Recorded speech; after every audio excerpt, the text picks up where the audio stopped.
কাপের মতো দিয়ে দিচ্ছি। তেহেরি রান্নায় অবশ্যই গরম পানিটা দিবেন, এতে করে আপনার তেহেরি রান্নাটা অনেক সুন্দর এবং পারফেক্ট হবে, আর খেতেও অনেক মজা হবে। আর তেহেরি রান্নায় পানির পরিমাণটা অবশ্যই যেটুকু চাল দিবেন তার থেকে দ্বিগুণ পানিটা দিয়ে দেবেন।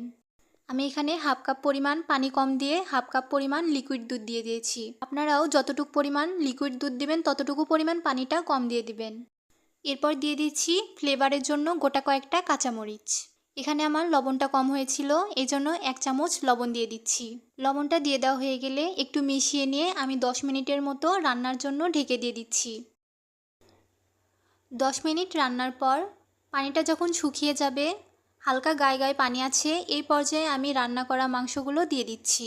চালে আমি গরম পানি ইউজ করেছিলাম, এতে করে কিন্তু রান্না করতে আমার বেশি টাইম লাগেনি। মাংসগুলো দিয়ে দেওয়ার পর চুলাটা কিন্তু এই পর্যায়ে একদমই লোতে থাকবে। হালকা যেই পানিটা ছিল সেগুলো শুকিয়ে নেওয়ার জন্য